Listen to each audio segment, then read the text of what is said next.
I've always hated how empty the road feels after midnight, like the world turns itself off, leaving only you and the hum of your own headlights. There's a gas station about 20 minutes from where I live. It's nothing special. One flickering neon sign, one sleepy cashier, and the smell of burnt coffee that never really leaves the air. But it's open all night, and when the hunger hits at 2 in the morning, that's all that matters. That night I left home around 1:40. The sky was black and wet, the kind of darkness that eats the moon. Rain had stopped an hour ago, but the road still glistened like spilled ink. There's something soothing about driving when the world's asleep. No noise, no traffic, just me, and the long strip of wet road cutting through nowhere. When I pulled into the station, the lights buzzed like they were alive. The air smelled faintly of gasoline and wet pavement. Inside, the place was empty, except for the sound of a refrigerator motor and the soft static of the radio. I ordered a sandwich from the counter, and while it was being made, I started pacing the aisles. Not because I needed anything, but because I can't stand still. That's when I saw him. At the far end of the store, near the refrigerators, someone was sitting on the floor. Not crouching, not kneeling, sitting, cross-legged, facing the glass doors like he was waiting for them to open. His coat was brown, dark, heavy, and soaked halfway up the sleeves.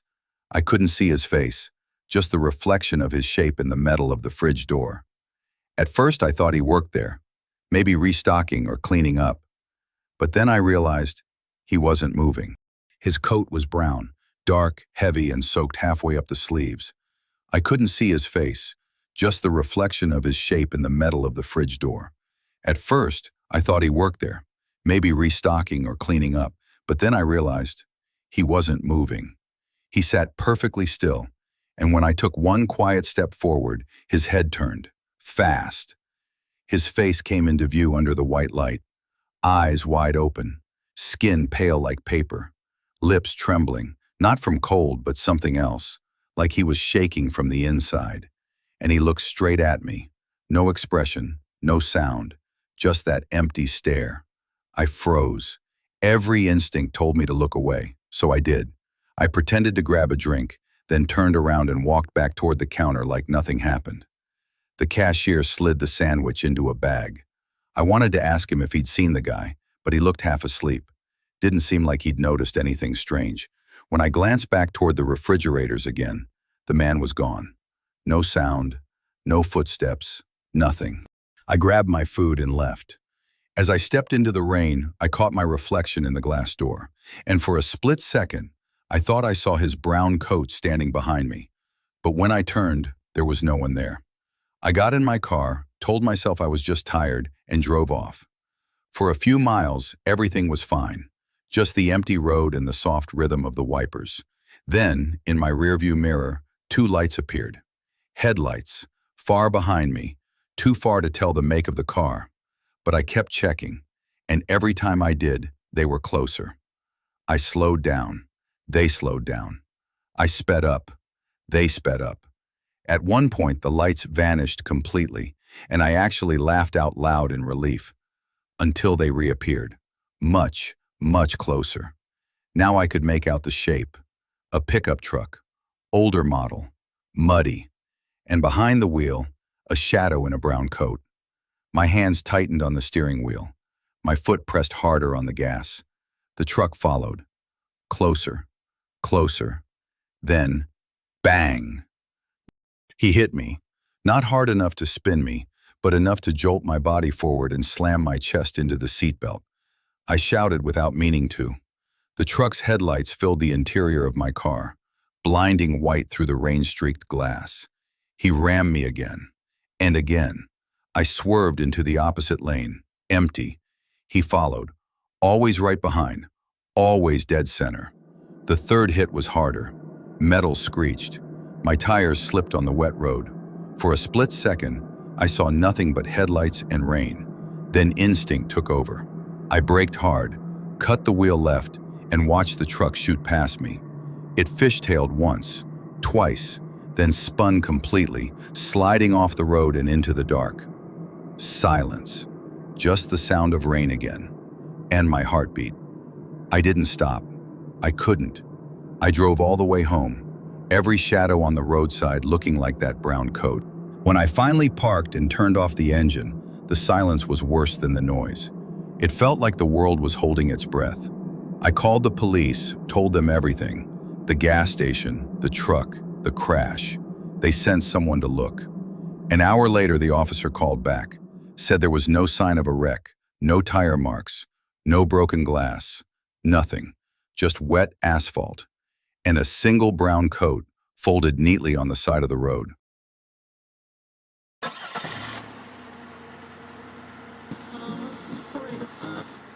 The desert has a way of making you feel small, like the world could swallow you whole and no one would ever know.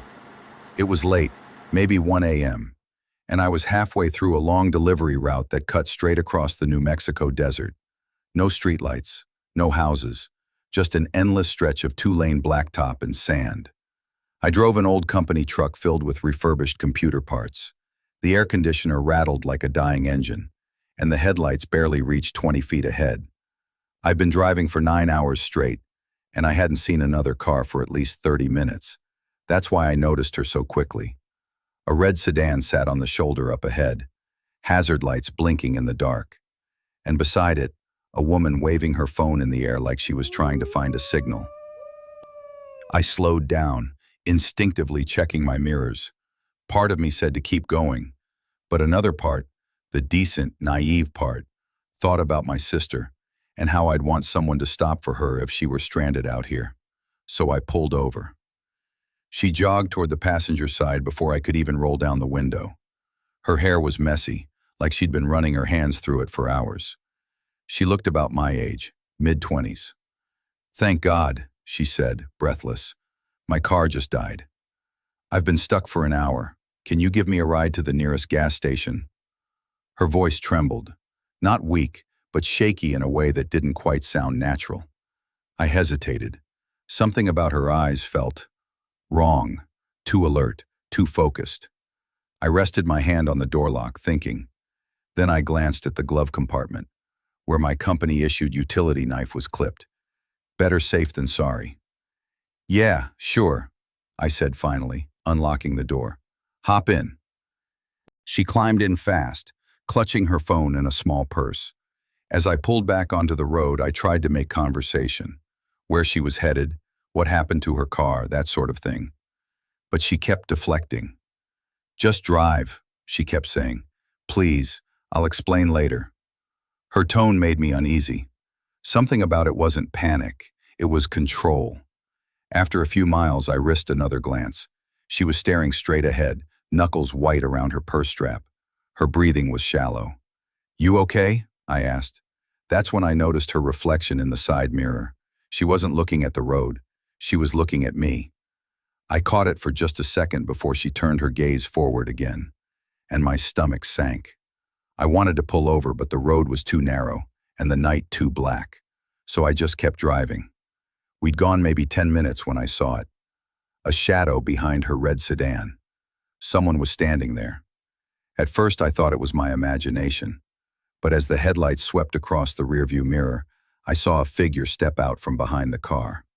Tall, broad, and holding something long, maybe a tire iron. I looked back at the woman. She was still staring straight ahead, but there was a smile forming now. Slow, crooked, unnatural. "Don't stop," she said, almost like she was mocking me. Then she turned her head, just enough for me to see the edge of her grin. "They're already coming." That's when I slammed the gas.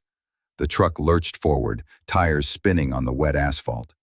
In the side mirror, two figures broke into a run, one from behind the car, and another stepping out from the shadows ahead.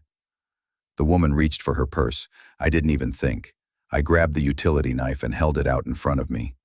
"Don't," I said. She froze. For a long second, the only sound was the wind roaring against the truck. Then she slowly leaned back, whispering, "You're smarter than the others." Others. I drove faster. 70, 80. The desert blurred into a gray smear of rock and sand. We didn't speak again for the next 20 minutes. The highway signs told me we were approaching a small town called Artesia. I could see the faint glow of streetlights in the distance. When I pulled into a gas station, the lot was empty except for two big rigs. I stopped the truck and turned toward her. "Out," I said. She didn't move. Her lips curled slightly, like she was about to laugh. Then she whispered, "They're never far." I shoved the door open and stepped out. She followed reluctantly, still clutching that purse. The truckers nearby looked up, curious, but before they could approach, the woman turned and walked away into the dark, toward the highway. I got back in my truck and locked the doors. My hands were shaking so badly I almost dropped the keys.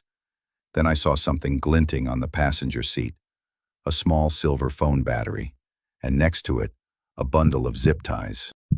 I threw them onto the floor and drove off, heart pounding, eyes glued to the mirrors the entire way home. That night I didn't report it, didn't call anyone, didn't even tell my boss, because some part of me knew, if she really had others, they already knew where I was, and they were still out there, waiting on Route 82. When you drive cross-country long enough, you learn that gas stations at night all smell the same. Old coffee, wet floor cleaner, and fear. It was the summer of 2021. My husband and I were driving from Utah to Georgia. We'd been on the road all day, and by the time we hit Kansas, the sun had already died behind the cornfields.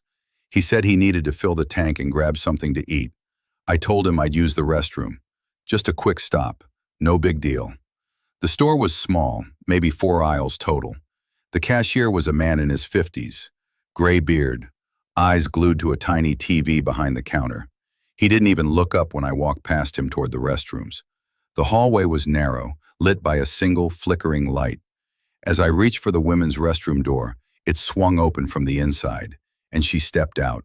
An older woman, late 60s maybe, gray hair tangled like cobwebs sticking to her face. She wore a thick purple coat, the kind that looks like it's meant for a blizzard. But it was summer, 80 degrees even at night. Her skin had a sheen of sweat, and the coat hung oddly heavy on her frame. She carried a small plastic grocery bag tied at the top. We made eye contact, and she smiled. Not a warm smile, not polite. A slow, knowing grin that didn't match the blankness in her eyes. I muttered an awkward, "Excuse me," and tried to step past her, but she didn't move. She just stood there in the doorway, head tilted slightly, as if waiting for me to say something specific. When she finally stepped aside, I hurried in. The door shut behind me with a hollow click. The bathroom smelled faintly of bleach and metal. One light buzzed overhead, 2 stalls, no windows. I locked myself in, sat down, and told myself not to overthink it. Then I heard it. The soft slapping sound of flip-flops on tile. She was still there, right outside my stall, standing still. I could see her shadow under the door. Her feet didn't move. She wasn't washing her hands. She wasn't leaving. She was just there. My heart started to race. I waited. Seconds turned into minutes. The sound of her breathing grew louder, slow, deliberate, like someone pretending to be calm. Then, without warning, the bathroom door opened, closed. Her footsteps faded. Relief washed over me. I exhaled and counted to 20, then 50, then a full minute. Silence. I unlocked the stall. The mirror was cracked, and the air felt colder somehow. As I stepped toward the sink, a soft sound came from behind me, a single gasp. Not loud, but close. I turned, heart pounding. No one there. The stall door I'd used was still open. The room was empty. I told myself I was imagining things, washed my hands quickly, and reached for the door. That's when I saw it. A shadow move under the gap again. Someone was standing just outside the bathroom. I froze. My hand hovered over the doorknob. The shadow didn't move, didn't shift, just stood there. I backed away slowly, trying to stay quiet. Then I heard it, the tiniest sound of a breath, followed by a whisper, a woman's voice, too low to make out. I stared at the door, not daring to blink.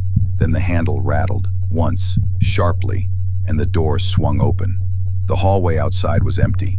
No purple coat, no footsteps. I stepped out carefully.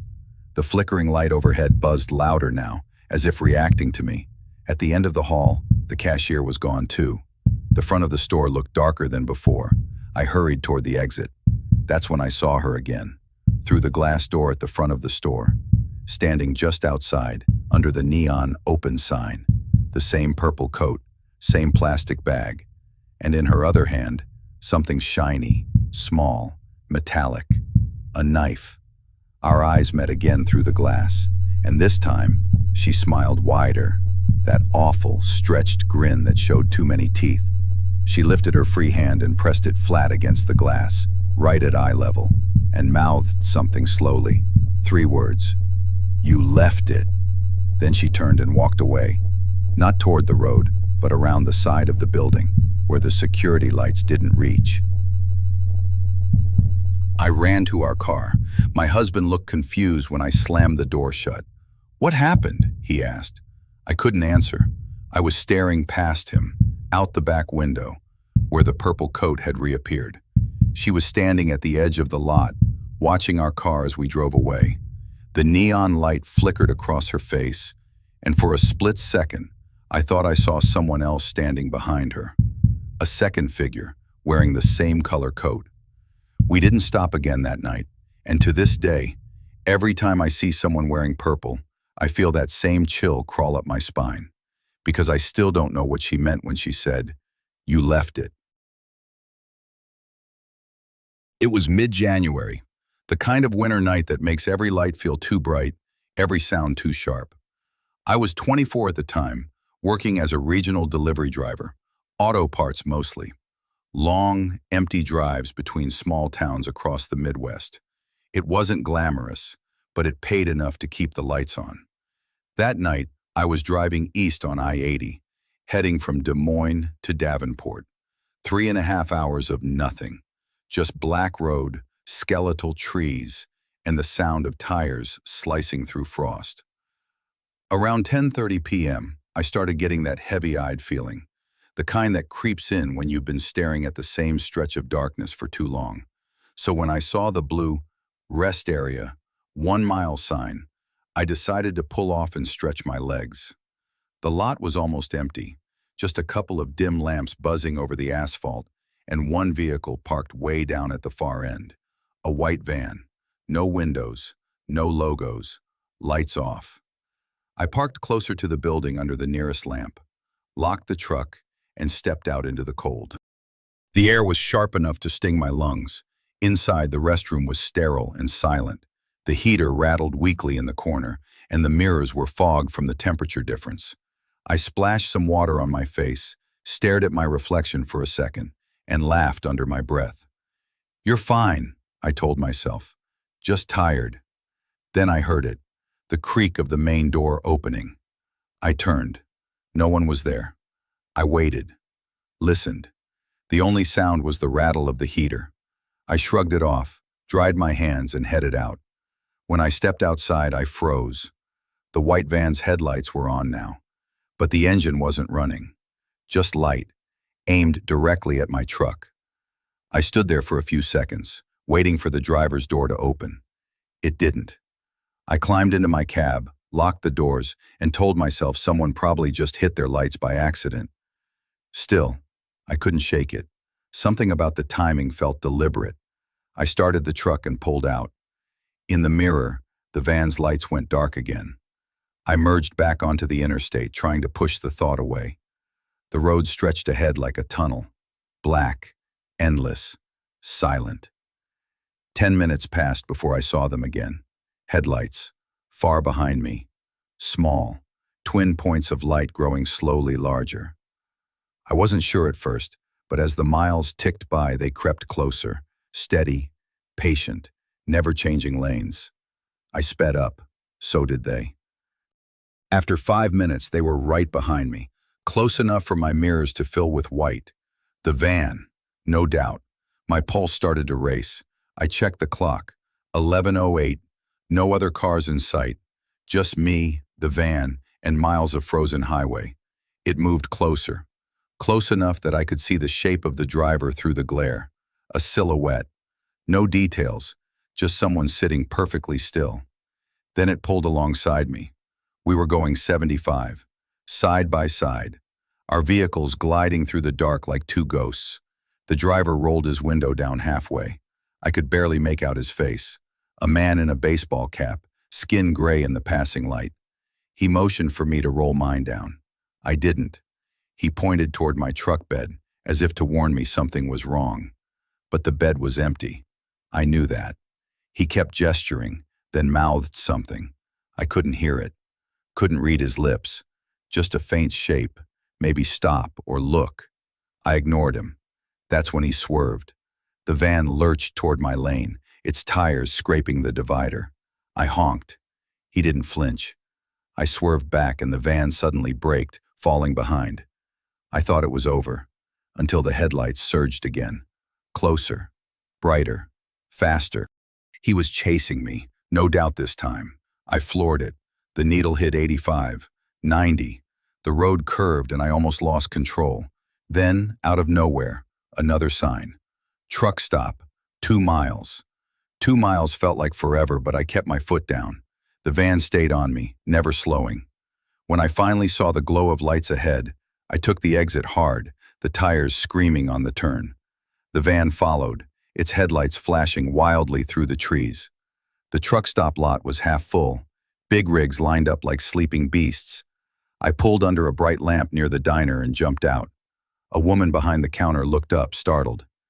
"You okay?" she asked. "Someone's following me," I said. "White van, out there." She called over a trucker sitting near the door, a huge man with a beard and a stare that said he'd seen everything. He nodded once, stood, and walked outside with me. When we stepped into the cold, the van was there, idling at the far end of the lot. No movement inside. The trucker muttered, "Stay here." He walked straight toward it, didn't hesitate, didn't slow down. The van's lights flicked off, then on, then off again, like it was blinking. The trucker reached the driver's side and leaned in to say something. I couldn't hear what, but suddenly the van revved, reversed fast, and tore out of the lot, tires screeching as it disappeared into the darkness. The man came back, shaking his head. "2 of them," he said. Didn't say a damn word, just stared. I thanked him, waited in the diner until my hands stopped shaking, then got back on the road. The rest of the drive was quiet, too quiet. When I reached Davenport and parked, I walked around to the back of the truck. Everything looked fine, except for 2 dark smudges on the tailgate. Handprints, faint, dirty, as if someone had tried to open it, from the outside, or maybe from the inside. I left the job 2 months later. I still drive sometimes, but never at night, because sometimes on an empty road, when my rearview mirror catches a pair of headlights in the distance, I can't tell if they're just passing cars, or if the white van finally found another reason to wait.